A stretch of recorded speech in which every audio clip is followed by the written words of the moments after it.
अमरीकी ख्वाब फरेब है। मिनेसोटा का एक नौजवान निक कैरवे 1922 के मौसम गर्मा में बांड के कारोबार के बारे में जानने के लिए न्यूयॉर्क चला गया।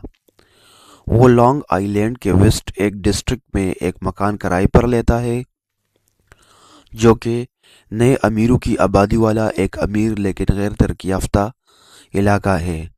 एक ऐसा ग्रुप जिसने हाल ही में समाजी रवाबित कायम करने के लिए अपनी पहचान बनाई है और जो दौलत की शानदार नुमाइश का शिकार होती है। वेस्ट एग में निक का अगले दरवाजे का पड़ोसी जे गिट्सबी नामी एक पुरस्कार आदमी है, जो कि एक बहुत बड़ी गोतक हवेली में रहता है और हर हफ्ते की रात बेजा पार्टियां करता है। निक वेस्ट एग के दूसरे बाशिंदों के बरकस है। वो येल में तालीम याफ्ता था और उसके समाजी रवाबित ईस्ट एग में है, जो लॉन्ग आइलैंड के फैशनेबल इलाके में कायम आला तबके का घर है। निक एक शाम अपने कज़न डेसी बुकैनन और उसके शौहर टॉम के साथ रात के खाने के लिए ईस्ट एग के लिए निकला, जो येल में निक के एक साबिका हमजुमात थे। डेसी और टॉम ने निक को जॉर्डन बेकर से मिलवाया, जो एक खूबसूरत घटिया नौजवान औरत है जिसके साथ निक का रोमानी ताल्लुक शुरू होता है। निक ने डेसी और टॉम की शादी के बारे में भी कुछ सीखा। जॉर्डन ने उसे बताया कि टॉम का एक प्रेमी है, मिर्टल विल्सन, जो रॉक की वादी में रहती है, जो वेस्ट एग और न्यूयॉर्क सिटी के दरमियान एक सरमई सनती डंपिंग ग्राउंड है। इस इंकिशाफ से कुछ ही देर बाद निक, टॉम और मिर्टल उसके साथ न्यूयॉर्क शहर का सफ़र करते हैं, अपार्टमेंट में एक बेहुदा शाइस्ता पार्टी में, जिसमें टॉम अफेयर के लिए रुक जाता है। मिर्टल ने टॉम को डेसी के बारे में तोड़ना शुरू कर दिया और टॉम ने उसकी नाक तोड़कर जवाब दिया। जैसे जैसे मौसम गर्मा बढ़ता है, निक को आखिरकार गिट्सबी की अफसानी पार्टियों में से एक की दावत मिलती है। पार्टी में उसका सामना जॉर्डन बेकर से होता है और वो खुद गिट्सबी से मिलते हैं। एक हैरतअंगेज तौर पर एक नौजवान जो कि अंग्रेजी लहजे को मुतासिर करता है, एक शानदार मुस्कुराहट है और सबको ओल्ड स्पोर्ट के नाम से पुकारता है। गिट्सबी ने उर्दन से अकेले बात करने को कहा और उर्दन के जरिए निक को बाद में अपने पुरस्कार पड़ोसी के बारे में मज़ीद मालूमात हासिल हुई। गिट्सबी ने उर्दन को बताया कि वो 1917 में लुइसविल में डेजी को जानता था और उससे गहरी मोहब्बत करता था। वो अपनी हवेली से खलीज के पार उसकी गूदी की आखिर में सब्ज रोशनी को घूरते हुए कई रातें गुजारता था।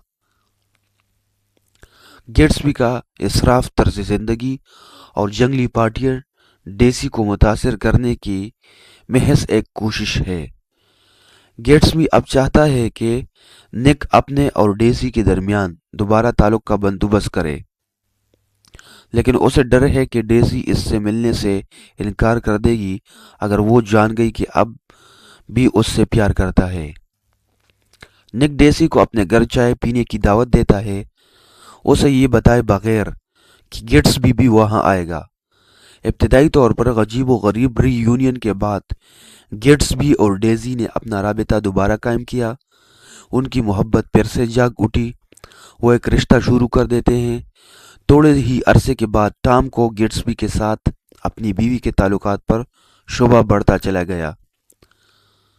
बुकैनन्स के घर पर एक ज़ोहराने पर गिट्सबी ने डेजी को ऐसे गैरवाज़ह जज्बे के साथ घूरते हुए देखा कि टॉम को एहसास हुआ कि गिट्सबी उससे प्यार कर रहा है। अगरचे टॉम खुद एक गैर इज़्दिवाजी ताल्लुक में मलूस है, लेकिन वो इस सोच से सख्त नाराज़ है कि उसकी बीवी उसके साथ बेवफाई कर सकती है। वो ग्रुप को न्यूयॉर्क सिटी जाने पर मजबूर करता है, जहां उसका सामना प्लाजा होटल के एक सूट में गिट्सबी से होता है।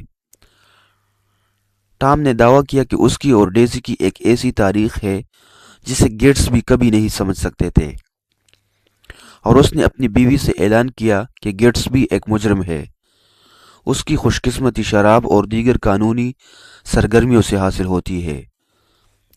ڈیسی کو احساس ہوا کہ اس کی وفاداری ٹام سے ہے اور ٹام حقارت سے اسے گیٹسبی کے ساتھ ایسٹ ایگ واپس بھیجتا ہے۔ یہ ثابت کرنے کی کوشش کرتا ہے کہ گیٹسبی اسے نقصان نہیں پہنچا سکتا۔ جب نک، جارڈن اور ٹام راک کی وادی سے گزرتے ہیں، تاہم انہیں پتہ چلتا ہے کہ گیٹسبی کی کار نے ٹام کے پریمی مرٹل کو ٹکر مار کر ہلاک کر دیا۔ وہ واپس لانگ آئی لینڈ کی طرف بھاگے، جہاں نک کو گیٹسبی سے معلوم ہوا کہ ڈیسی کار چلا رہی تھی جب اس نے مرٹل کو ٹکر ماری، لیکن گیٹسبی اس کا الزام اپنے سر لینے کا ارادہ رکھتا ہے۔ اگلے دن ٹام نے مرٹل کے شوہر جارج کو بتایا کہ گیٹسبی کار کا ڈرائیور تھا۔ جارج، جس نے چھلانگ لگا کر اس نتیجے پر پہنچا ہے کہ مرٹل کو مارنے والی کار ڈرائیور ضرور اس کا عاشق تھا، گیٹسبی کو اس کی حویلی کی تالاب میں پایا اور اسے گولی مار کر ہلاک کر دیا گیا۔